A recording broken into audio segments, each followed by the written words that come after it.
I'm Gary Null. Nice to have you with us today. Our program today will be different. I was asked by Bertold Reimers, the station manager of our sister station where I've been for 44 years, to really go into depth on the coronavirus. I did not have a chance yesterday because most of the program was devoted to 5G, another pandemic, and in my opinion will be much deadlier because there's no way that you can get out of the range of the 5G electromagnetic frequencies. But all of our program today is on the coronavirus. Joining me for this is Richard Gale. Richard is a scholar, has a great deal of background in the sciences, graduated from the University of Chicago with an advanced degree, and for the last nearly 13 years has been working on all these important projects. We like to think that when there is a crisis and when we need people, and there are many, Abby Martin, Chris Hedges, among them, Professor Henry Giroux, Max Blumenthal, that there will be those who come forward, tell us the truth, and hopefully they will be heard. Unfortunately, Google, Facebook are closing down opportunities for people to share their points of view. So when you have a station like WBAI or some of the other nonprofit stations, be appreciative of the fact that they're the last platforms for having these discussions. Whether you agree or disagree in part or whole with what's being offered, at least you have that opportunity. We're going to talk about what's happening with the stock market. We're going to talk about the things we're doing in the way of testing, right and wrong, about the idea that we're going to come up and put all of our energy and resources into this panacea vaccine. And therefore, we don't really have to worry. We do. We'll tell you why we do not believe that this vaccine is going to do any good. It could actually do harm. We're also going to talk about what other countries are doing that is working, including China and Singapore, Hong Kong, South Korea, and what we're doing right and wrong, and very importantly, what we should be doing right that no one is talking about. So this is our program today, and if for some reason I'm not able to share enough, I'll use the Progressive Commentary Hour tonight at 7 o'clock on PRN.FM to continue this dialogue. But first, I'm going to give you just a brief opening overview of some of the things we're doing that we're probably not aware of, including hoarding and buying excessive amounts of toilet paper. Now think of that for a moment. Of all the things you could do to protect yourself from the coronavirus, everyone went nuts to buy paper towels and toilet paper. Why? What do you think that toilet paper is going to do? First of all, you don't need that much toilet paper. People are buying a year's worth. And it's not going to protect you in any way. It's about hygiene. You're afraid that you won't be able to wipe yourself? Well, let me give you just the simplest way you can do it. You can now buy, they're not expensive, there's no demand for them, portable bidets. It's very common to go into any hotel, any person's home in Japan, and see a bidet. But the Japanese are far ahead of the United States as a culture in hygiene and cleanliness. It's not uncommon to see Japanese children going to school early, doing all the janitorial work, understanding the importance of preventing the students from being exposed to germs. They clean down the desks, they clean down the halls, the toilets. Then those same children will later go in and prepare the meals. Now, of course, they've been taught how to do this, and they know how to make a healthy meal. The Japanese are still the longest-lived people in the world. As a large developed country, there's some countries that live longer for smaller populations, including on the island of Crete and Formosa and the Hunza Cuts in Hunza. But for a large country, they're doing a lot of things about their own health correctly. Eating fermented foods, having principally but not exclusively a plant-based diet, a lot of it, and eating sea vegetables. But hygiene is very, very important for them. And they study it early in life. We don't. So it took a pandemic to get us to at least acknowledge maybe we should wash our hands, but no instructions on how to wash them properly. And nothing is ever discussed anywhere in America about proper body hygiene, which is a major way of spreading pathogenic bacteria that could sicken or kill you. Causes millions, about 7 million infections a year in women alone by not washing their rear end after they defecate and they just wipe as if that's clean. It's not. Those bacteria migrate with the sweat, go right up into the urethra, then into the bladder. But never discussion. I guess we're embarrassed by the topic. We're a very dirty nation. We're a very unclean people. We are uncouth. We're somewhere between the 14th and 15th century when it comes to our bodies. And yet we'll spend unlimited amounts on cosmetic surgery, designer clothes, and have a body that would be no different than the King of France, Louis XIV, and the entire aristocracy at the court. A year's worth of money spent on linens and clothes, and have teeth that are rotting, heads that had to be shaved because of lice, no sense of body hygiene, and just in the middle of the court they could just defecate right anywhere in Versailles and against walls. Yes, only the king was given the privilege of having their own pot, and it was a royal privilege. One of the high-end aristocracy was there to make sure that everything went well and his bowl was clean. And clean means you just took it out and threw it outside. We're there right now. As a nation, hard to accept that, but it's true. That's just one area. So when I go the other day, and I intentionally went over 5 days in southern Florida to 5 different locations, including small health food stores, large health food stores, the largest health food stores like Whole Foods, Costco. I wanted to see what we were doing right and wrong. What we were doing wrong was I only found one person in all those in 5 days that had a mask on. I saw not a single person using a paper towel or gloves on the food carriages around the stores.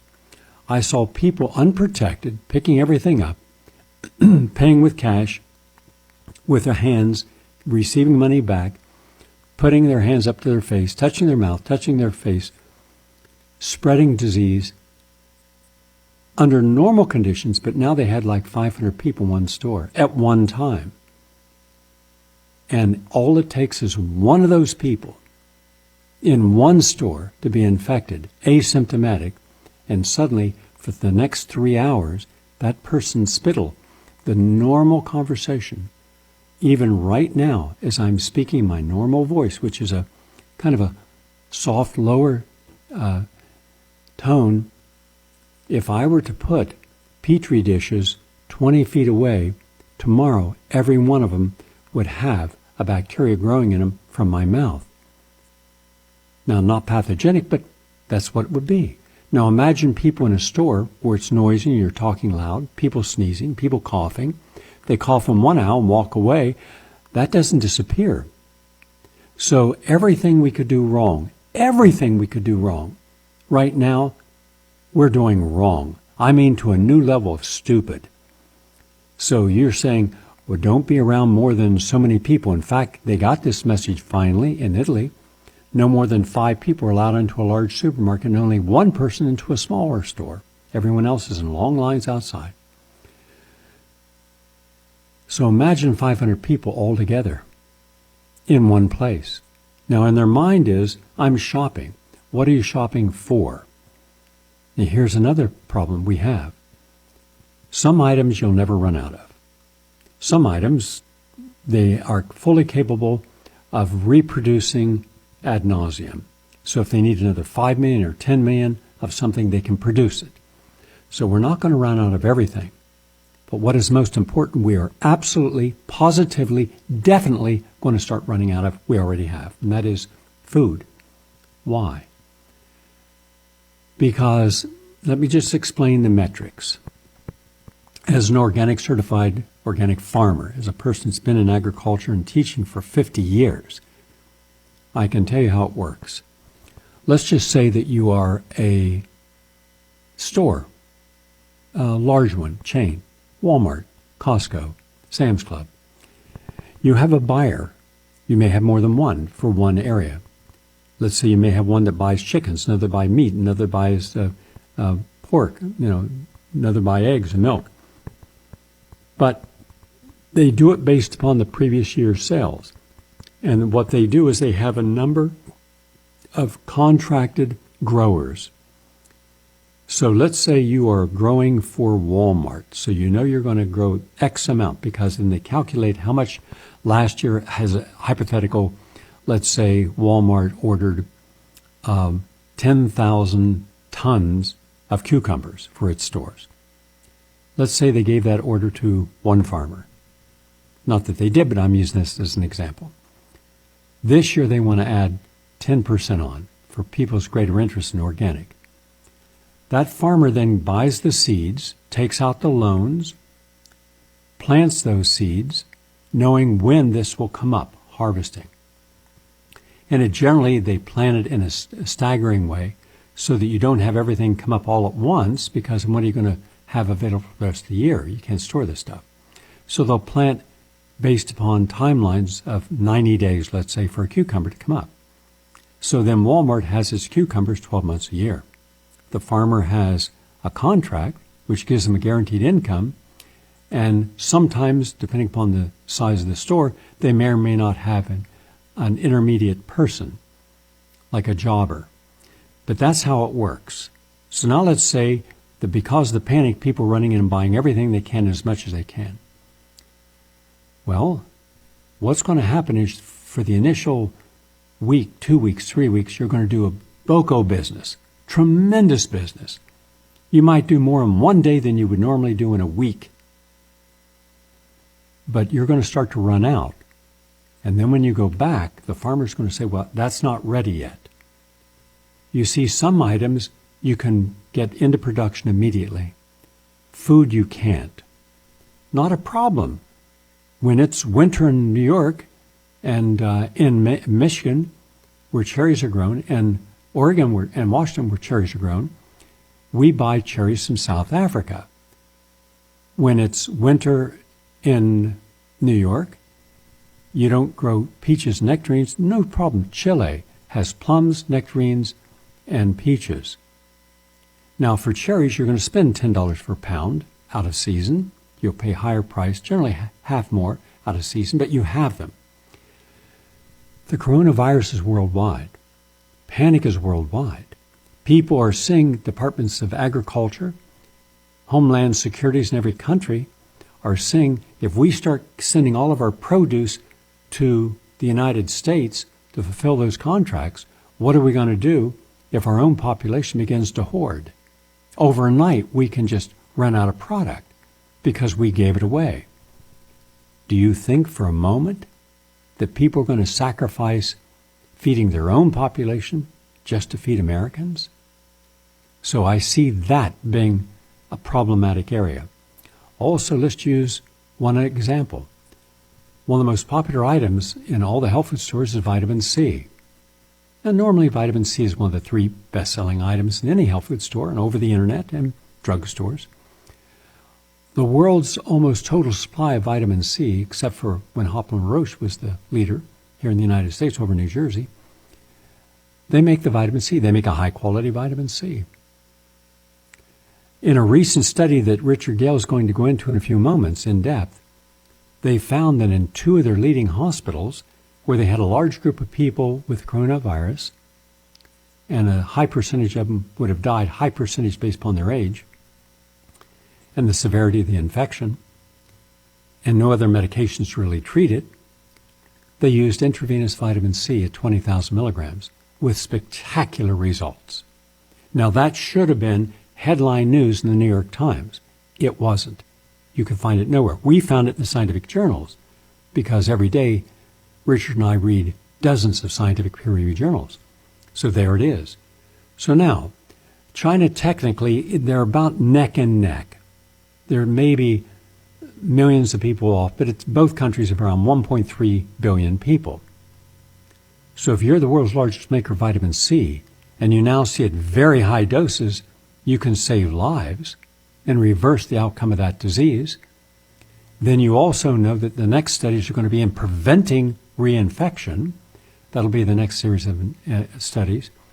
And China can build a hospital, and has, in 14 days, from scratch, from an empty field to a state-of-the-art hospital fully equipped in 14 days. They can build a skyscraper with elevators and offices and everything complete in 2 weeks. And then we can't finish a subway, the Second Avenue subway, in 50 years. And every time I go down to work and walk down 9th Avenue, that damn thing has been there for 15 years. We can't build a new building in 3 years. They build it in 2 weeks. Of course, they don't have our same infrastructural requirements and rules and regulations. But at least now they're looking at what can help the treatment. And more than any drug in China, vitamin C. So ask yourself, would you rather have your 1.3 billion citizens given vitamin C every day, and all your hospitals given vitamin C, and infected people given vitamin C? Or would you rather send it all over the United States so it can be sold at Whole Foods or Walmart or any health food store? What is the likelihood that we're not going to have a disruption in the chain? Now to a specific. I went into a health food store, one of the largest in Southwest Florida. The vitamin supplement department was about 70% empty. Okay, maybe it was just a busy day. That happens. So I asked the guy, and I said, when are you getting into your stock? He said, well, it's problematic. Some items, it could take months. Why? The jobbers are out. The jobbers are out, meaning the people that the stores get their supplies from, they're having trouble getting supply. That's a time lapse. It could be 3 months. It could be longer.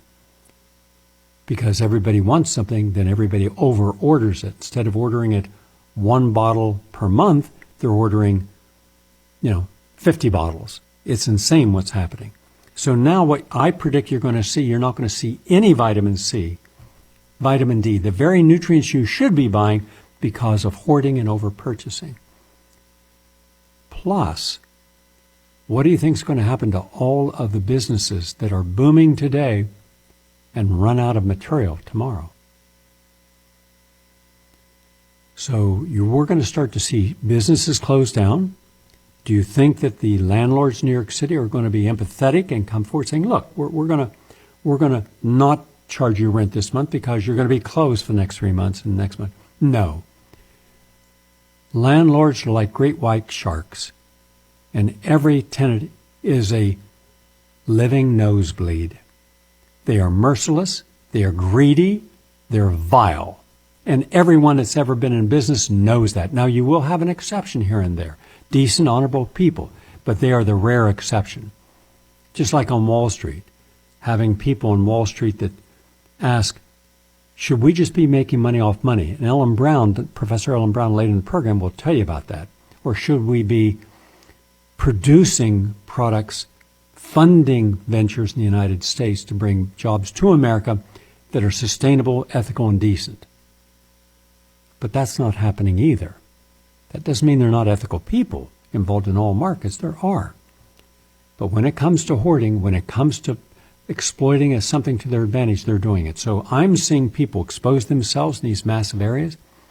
I'm seeing people not take protection on airplanes. I fly a lot. I see, and yet later I'm going to tell you how I fly and safely, and how you can fly safely. But people are being very cavalier. As I mentioned the other day, I'll mention it again, one of my longtime friends who listens to this show, who knows better, went out with a group of people in a packed Starbucks and sitting there with no gloves, no protection, not realizing that what's on that seat is now on your clothes, and that could stay on your clothes for up to 5 to 7 days. Active viruses on your clothes. And I said to this person, have you ever once as long as you know me, see me go into a restaurant, a movie theater, a Broadway play, a taxi cab, a subway, without putting something down, generally a seat that I sit on, and a tablecloth, or, not a whole tablecloth, but a large fabric napkin where my plate is. Have you ever seen me use utensils in a restaurant, a glass in a restaurant? Have you ever seen me use a wallet? I use an envelope with clean money and put dirty money into another envelope. And you all laughed at it. Kind of ironic. What you laughed at then, in most of my life, people are now saying, not a bad idea. How many times were people warned, get into food production for yourself? I held workshops. 5 years ago, I held 4 weeks of workshops on Saturday and Sunday. Each workshop was 2 hours and they were packed. One of those people contacted me and say, we're doing fine because we grow about 80% of our own food and our whole home's set up to be sustainable and biological.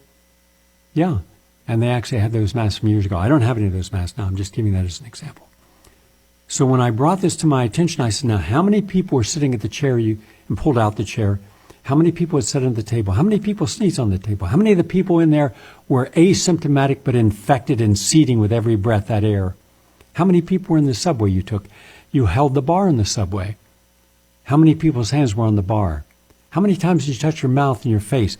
This is a new kind of stupid, where even people are supposed to be smart, supposed to be aware, listen to this show, are absolutely living at the bottom end of awareness and consciousness. Now, is it a necessary karmic lesson to get some parasite, get some bacteria, get some viral infection, and then you wake up? Do we only pay attention when we have a heart attack or stroke? Yeah, that's the only time. Do we only stop a bad relationship when it becomes so toxic that we become pathologically affected? Yeah, that's the only time we stop a bad relationship. Do we ever say no to a job or place that we're living that is not honoring our higher self? We never say no until we're forced to, till circumstances force us to make change. Now, that's my own perspective. Having counseled almost 70,000 people, lectured to at least 2 million live in person, and hundreds of millions of people in my career over television and radio, and yet less than 5% actualize anything. And to the person living in Orange County, California, who just loves the view and doesn't want to move anywhere, good luck with how you're going to survive now, because you have no survival skills. None. Zero. And no one's going to come and rescue your ass. But is this the lesson you needed? Yeah. Unfortunately, and I don't say this except with a heavy heart, even my own friends and family, death was not even a good enough lesson for them. That's how resistant we are, filled with hubris, arrogance, indifference, and conceit that somehow this doesn't mean anything. I went to get my skin, I do twice a year, for sun exposure from when I was young and out in the sun. Too long, so I want to make sure I have no precancerous lesions. I recommend everyone get that. And I looked around the office. This is a very nice guy. He didn't take my advice. He recently had a heart attack and his heart stopped. And fortunately, he was biking with a buddy who's a physician, and the buddy got him resuscitated or he'd be dead. Did he learn anything? Does he want a holistic protocol? No. I'm all right now. No, you're not. But I asked him, I said, now, look around your office. How many of the nurses, how many of the receptionists, how many of the billing people are wearing masks? How many have alcohol? You have a sign-in up there. You're using the same pen for every person comes in. Are you not making enough money? Are you that cheap? I said this to him. I said, you're such a cheap bastard. You charge a fortune, and yet you're not giving a clean pen for each person? No one has any protection? Your vents aren't protected? Nothing is wiped down? Because I bring my own, my own mat, I bring my alcohol, I alcohol everything. And he thinks I was just eccentric. And I said, well, what do you think is going to happen when one patient comes in here, gets infected, or infects your staff? You'll be closed down in a heartbeat by OSHA. So I hope you save some money, and I hope you have a fund for your employees, because there's going to be no place for them to get jobs. And you're not going to get open so quickly.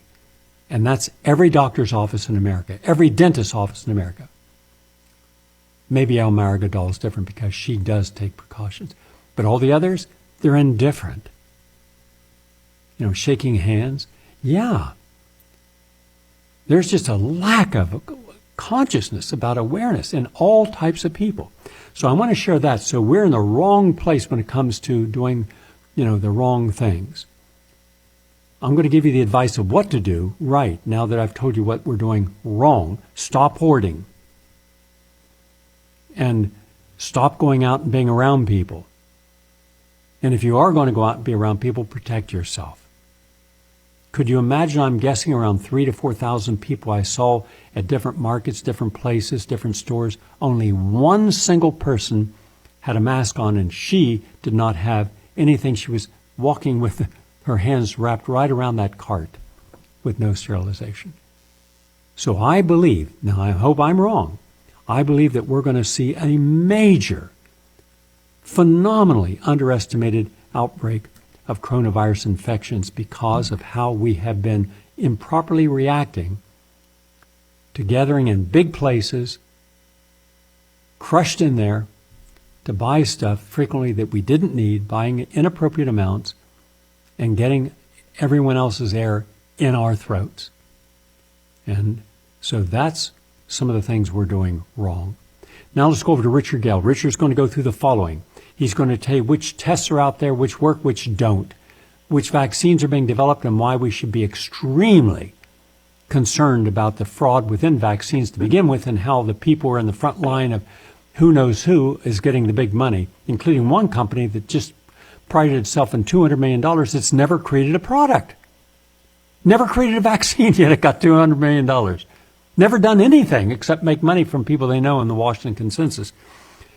Is there any truth that this was an artificially constructed, genetically mutated vaccine used as a bioweapon? He will address that. We've done our homework. He will also address the things that the scientific literature shows us we should do, yet no one is talking about it because nobody can profit from it. And also an interesting article, and Richard, you can discuss this article because it's the peer review article about the nitric oxide and the coronavirus and how it knocked it out in 78% of the cases. That should be headline news. And you can't find a word about it anywhere except in that single journal. The form is yours, Richard. Yes, Gary. Well, I should begin. I'd like to begin with a little historical note, because sometimes it's the lessons of history that we don't heed to our detriment. Back in 1918, there was the big swine influenza epidemic, killed thousands, tens of thousands of people. Of course, that was the very end of World War I. Germany, France, Belgium had been nearly turned into wastelands, so the hygiene was horrible. But the soldiers were returning. Philadelphia, the leaders of Philadelphia, this is now the swine flu had already reached the American shores. The leaders of Philadelphia decided they would go forward with this big, large parade. And it ended up wreaking havoc and death throughout the community. It was they unleashed the influenza throughout the city. It was only within 72 hours after that parade that all 31 hospitals in the city were completely full. And then within an additional several weeks, there were 12,000 people, Philadelphians, dead from the virus. So it was only this. We're learning now that one of the best things we could be doing is this social distancing and avoiding large crowds. And as I spoke yesterday, this is something that those countries such as Taiwan, South Korea, Hong Kong, Singapore, and China as well have been doing, is stopping, putting a ban on areas, schools where large numbers of people will congregate, including churches as well.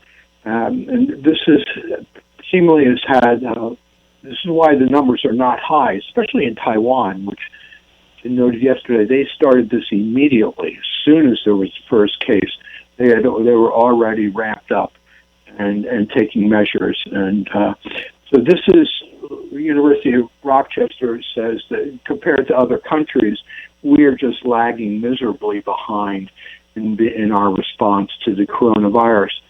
Just speaking about the testing, we lag behind the whole thing. As soon as there was an outbreak, there was no effort being made by our federal agencies to try to ramp up some new tests, which could have been done. South Korea, again, did it immediately. 4 companies had started the test, created new tests. And this has been a big problem because the tests that are being used right now are actually, a lot of them are not designed for coronavirus. They're looking at flu. So what they're doing is, if you go into, there's a wonderful case, it was in one of the New York City magazines, newspapers, of a woman sharing her experience of having contracted the coronavirus, but she went into the hospital and they tested her for flu. She tested negative, so they didn't have the test for the coronavirus. So they said, okay, you've got coronavirus, and sent her home. But in many other cases, people are going in, they're being tested for flu. They test positive, so they go, oh, you only have the flu. And so they're treating for the flu, where in fact the person may have also had a co-infection with the coronavirus. So this is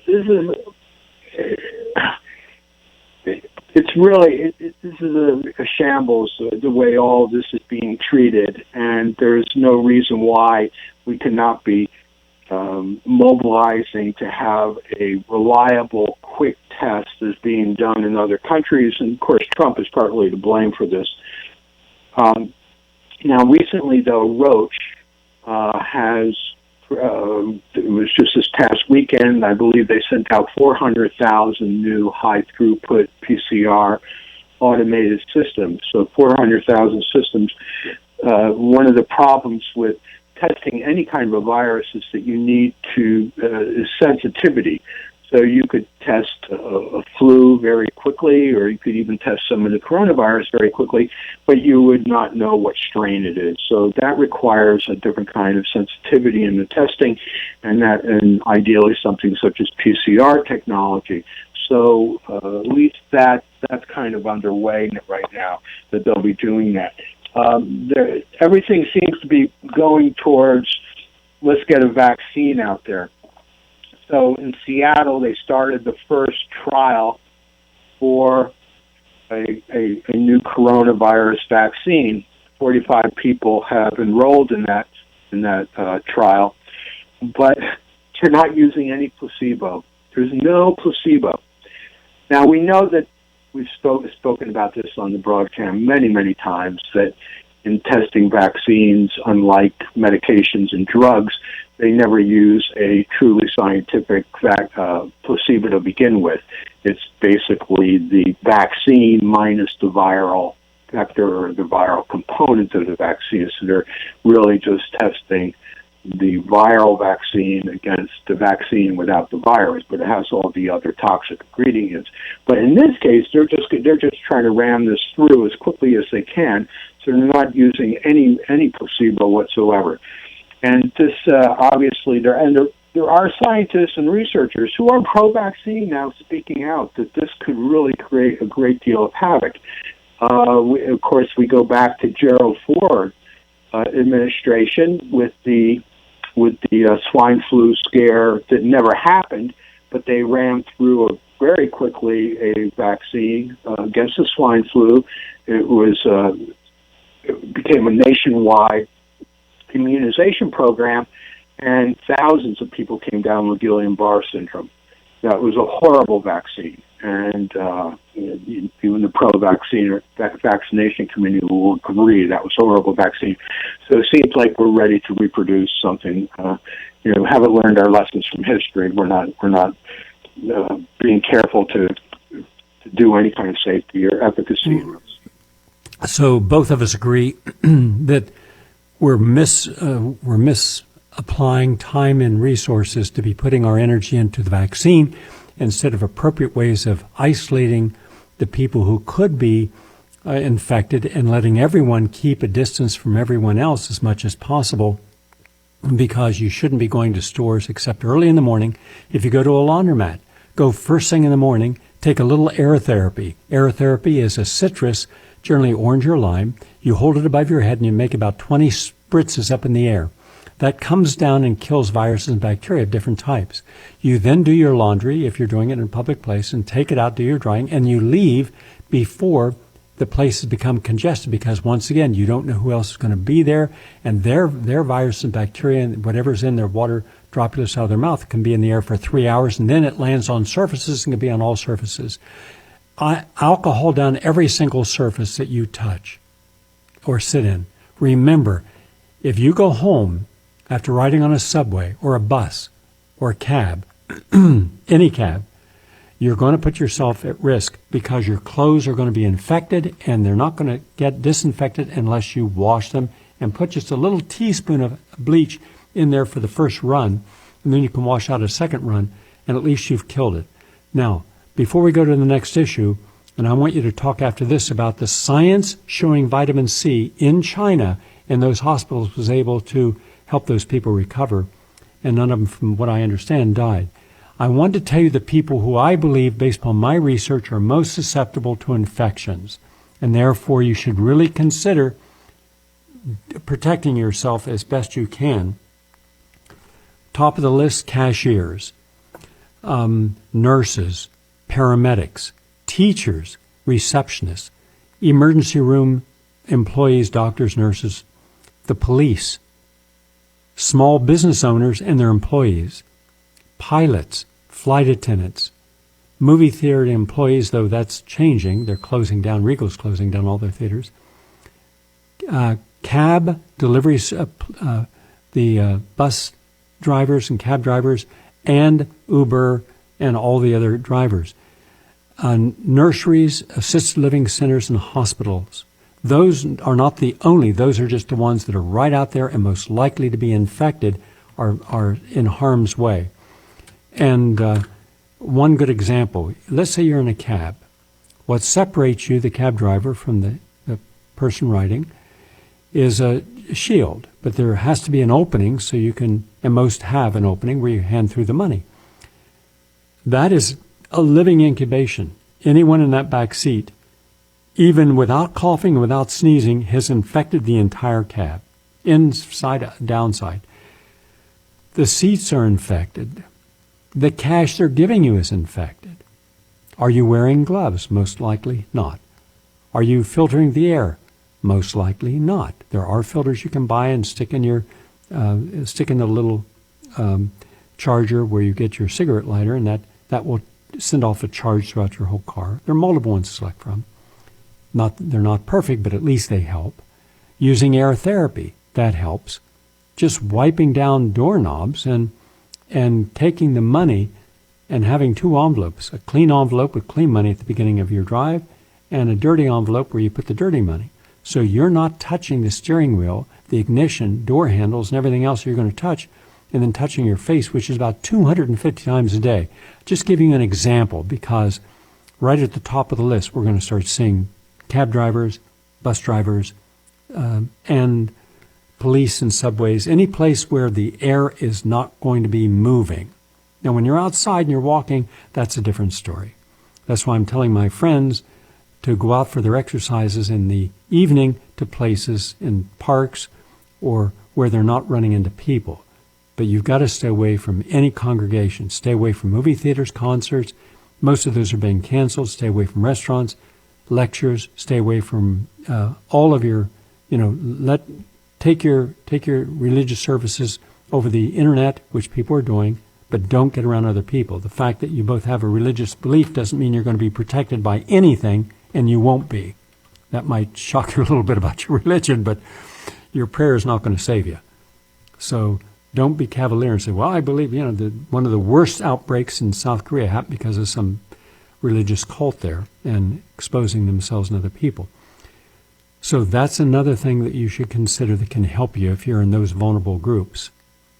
Back to you, Richard, on what did the Chinese find out about vitamin C and why that will cause a shortage of vitamin C in the United States, and why people hoarding vitamin C now is the worst thing that could happen, because people who need a month or 2 months supply are not going to have it at all, and people who need only a month or 2 months supply now have got a year or 2 year supply. Yes. I mean, right now, it's extremely clear why there is this extensive use and increase in vitamin C in China, both therapeutically as intravenous, but also they're providing it orally as well for treating this COVID-19, and it's been producing the most encouraging results so far, and showing the quickest recovery of patients with the infection. Vitamin C acts on many different levels. I mean, very important for reducing oxidative stress, but also it regulates the hypoxia signaling in cells, protects the mitochondrial membrane, furin expression, modulates our immune defenses. Very, very important, because what we are discovering also is that when your lungs get infection with the coronavirus, your body's natural anti-inflammatory agents, the cytokines, if they tip over a particular threshold, you enter into what is called a cytokine storm. And many of these deaths are occurring in the most severe forms of this coronavirus pneumonia are due to the cytokine storms occurring in the lungs. So vitamin C is critical and essential for helping to prevent that. I don't know if there's anything else I really need to say on the vitamin C thing, because I think even more interesting what I've learned is we all probably experience sometimes a cold coming on after we've woken in the morning, and that is depending on our sleep patterns. That is sometimes when our mucosal immune defenses are down. If you're snoring, if you're breathing, you're sleeping in deep sleep and through the mouth, this is when a lot of organisms can, even if they're in your mouth or whatever, but they can, or in your nasal passages, but they kind of bypass a lot of the mucosal defense systems and get into the lungs. So very, very important. I'm just learning this from this Italian writer or woman. She's a medical journalist who's extraordinary, very meticulous research. I don't know if any of our health writers in this country even come near to what this woman's doing. But she's been recommending looking at all the research concerning melatonin, because melatonin not only protects our lungs, it protects our lungs' mitochondria from aging, but it also it improves the stress due to respiratory syndromes or acute respiratory conditions. It's also been shown to possess anti-influenza potential by working on the immune system's modulatory system. So as we get older, our melatonin levels begin to decrease. It's very, very important to sleep without any artificial lights on of any kind. The more you're in the dark, the more your body is going to be producing melatonin. And she's recommending that just as a preventative, if you're an adult, that you should be taking a minimum of what's that would be like 0.2 milligrams of melatonin a day, to be taken preferably like 1 to 2 hours before going to sleep, and up to half a milligram per day. So that's for the melatonin. Richard, we have Ellen coming on in a moment. Let me just mention that before the end of today's program, I'd like for you to take the article that we wrote that is published on PRN.FM, only using peer-reviewed literature, only scientific studies from PubMed, the government's own official publication for scientific acceptable material, to show you the thousands of studies of what we can take in natural botanicals, like, for example, echinacea, and these are specifically antiviral, astragalus, vitamin D3, vitamin C, etc., quercetin, that can help us keep the body at its strongest position. We're going to come back to you on that. Let me mention one last thing. For those of you coming to the anti-aging and retreat, which starts this Sunday, you will probably be in one of the safest, cleanest, most sterile environments in the world. These are not for sale, but I was looking for the highest quality, large filtration units that we can find, and a friend of mine, a scientist, happened to have some extra, and I was able, not for free, I purchased them for thousands and thousands of dollars, but I felt my guests were worth it. So I'm putting one will be in the dining room, one will be in the gym, one will be in the kitchen, one will be in the theater, one will be in the lecture hall. So this is the highest quality 7-stage filtration system that I know of anywhere in the world. I don't care if you went to the CDC Stage 4 containment center or any university teaching hospital operating theater, you're going to find anything that exceeds this. So thank goodness for friends in the scientific community who are those who look forward, and in this case help me out.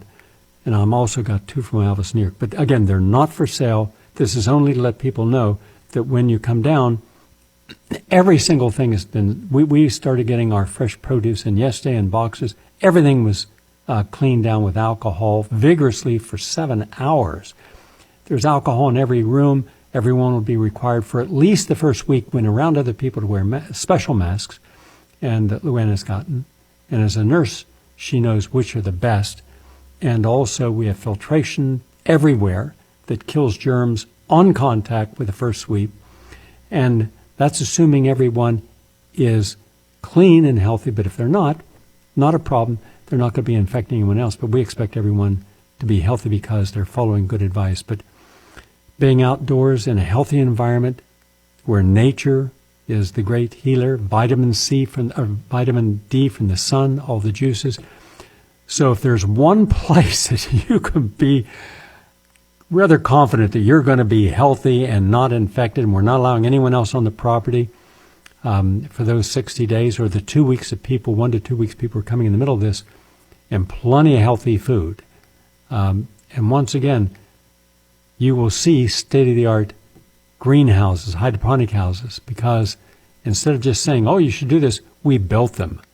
So sprouts, microgreens, edible flowers, dozens of varieties of plants, from raspberries and blueberries and strawberries and cucumbers and avocado, all growing. And what was the total cost? Well, this morning I got the final bill for construction, and that means putting in the 2-inch base and the whole construction. I think it was $2,000. Yeah, it was. It was $2,000, including labor and supplies. So you see, you can do things if you choose to do things. So everyone there, mushrooms growing shiitakes for the immune system. Yeah. This is the one place in America that I'm going to be happy to be, because I know it's going to be the safest place, cleanest air, cleanest surfaces, because I'm there and we live by my standards of hygiene and cleanliness in the kitchen. Thousands of gloves the people will have to make available, and special people brought in just to do cleaning of everything every day for those who are still, do I have to wipe? I don't know, but yeah, we may get one of those. But fortunately, we have everything in full gear protection for everyone. Okay, great food, great lectures. It's going to be a wonderful time when we're going to set scientific history. Now let's go over and say hello to Helen Brown. Helen Brown Ellen has a unique background. She is an economist. She's an attorney in Los Angeles. That's her only weakness. And she's founder of the Public Banking Institute, which is a nonprofit economic venture to develop viable, sustainable solutions to America's banking crisis. And she ran as the Green Party candidate for California Senate Treasurer, but we know about how non-progressive Californians are, and or she would have been treasurer. And she's written extensively about the private financial cartels and the Federal Reserve. Her book, The Public Bank Solution, From Austerity to Prosperity, and her website is let's see, well, ellenbrown.com, and she has a program on Progressive Radio Network every Wednesday at 3 p.m. Nice to have you with us today, Ellen. Thanks, Gary. It's great to talk to you. Ellen, I'm seeing a big problem here I'd like for you to address, please. I'm seeing thousands of businesses in New York that are going to go out of business. I'm seeing no help from landlords, nor any moratorium by the president or the economic counselors, or to the degree that the governor and the mayor have any opportunity to use their authority to stop landlords from throwing tenants out because the tenants can't pay their rents because they're out of business or that they're not making any income. You're going to see thousands of businesses close down. And so there's no help for them. This is true right across the United States, especially as supplies run out and people are not shopping the way they normally would. Supplies are running out, even if the people might be there.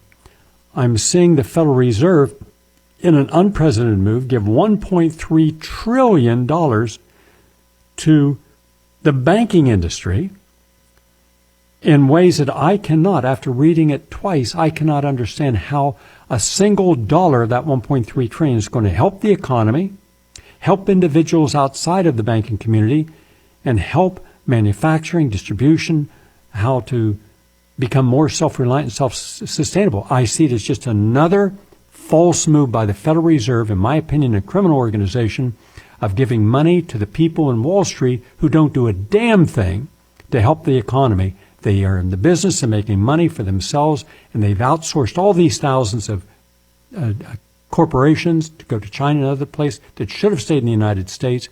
And yet they're never blamed for that. They're never held accountable for that. So tell us about what you see the economic reality occurring now and in probably the next 3 months, because everything that you see today is going to get far worse when the seated people who went to a church, went to a movie, went to a place to get food, and then didn't realize for the next 5 days they could be infected. It could be seeding, but no symptoms, and infecting everyone else in their path. So we're going to see multiple explosions of this, in my opinion. What do you see this? Where do you see this going? And why is the Federal Reserve giving $1.3 trillion to the people who don't need it and are always the first to stick their greedy little bastard hands out to get something for doing nothing ever? Unless you can prove now that I'm wrong, then prove me wrong. Well, I totally agree with you. I'm afraid there's a huge amount of static on this line, but I think I heard you. It was $1.5 trillion, and it was last Thursday.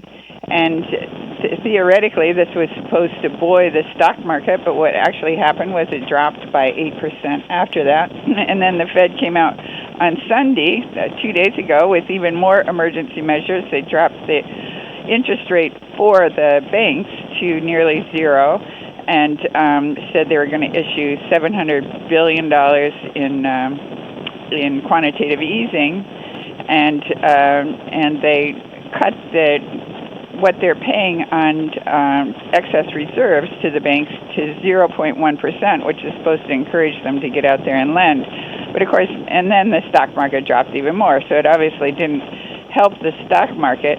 But what they're really trying to do, I think, is salvage the banks. As you point out, the banks are in serious trouble because they've made loans to all these hedge funds and other funds that are heavily leveraged, where they have loans upon loans upon loans. And since everything went down at once in the market, which nobody anticipated, then they're all selling at once, and they don't have the money for the they have margin calls, so they have to come up with money, so then they have to sell something else.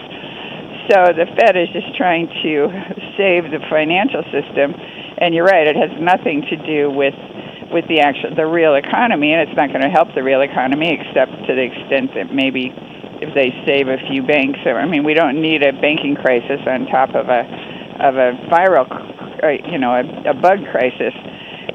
But I totally agree. What did make the market turn around on Friday was that the president came out and said he was going to give $50 billion, or he was going to recommend $50 billion to go to the states in order to do what they need to do for this crisis, for the coronavirus crisis, and that made the stock market shoot up because that actually might have some effect. But Tulsi Gabbard has a bill on where she says we need to do $1,000 a month in universal basic income for everybody across the board until the crisis is over, like several months at least, which I think is a great idea.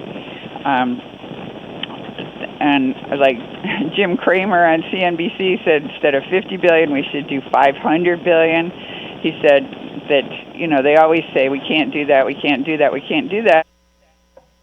They do it. So they can do it. It's an emergency, and you could do anything in an emergency. But what's important is that instead of using this emergency to create like yet more restrictions on us, which you know is coming. I mean, they've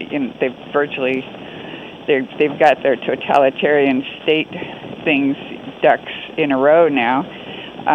What we want to see is some changes that actually help the people. So I would suggest when the next time the big banks go bankrupt, we need to nationalize them and actually use them for public utilities. We need to have a strong state public banking system. We need to turn the Federal Reserve into something that actually serves the people rather than just serving the banks. It needs to work with Congress in order to fund what the things that Congress needs. And unfortunately, the static is so bad. I'm sorry for that. And for the listeners, hopefully you heard some of what she was saying, but there was a line problem that should not have happened. We're going to ask you to come back because I'm going to devote another hour with people calling in on the Progressive Commentary Hour tonight to continue to talk, because Richard Gale still has an entire discussion on nutrients to build the immune system.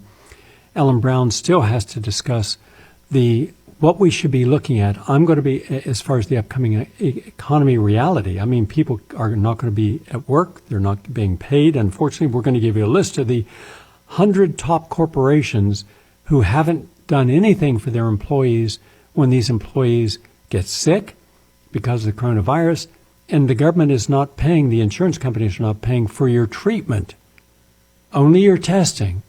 And the testing, as you will see when we go into greater depth, is not accurate. There's a huge amount of false positives, and until we test at least 1/3 of the American population, we won't appreciate how much of that, as a statistically significant number, are going to impact other people. So if one person's in a family of 5 who's positive, all 5 of those are going to end up with infection if they live in the same environment. So what to do to protect yourself? The government's wrong steps here, which is all wrong steps, and the CDC in particular. I'm going to do a special investigation by another journalist who's done this. I haven't, they have, I'll be reporting on it, about how all of our agencies, especially the CDC, have become completely captured by the special interests and our propaganda. You can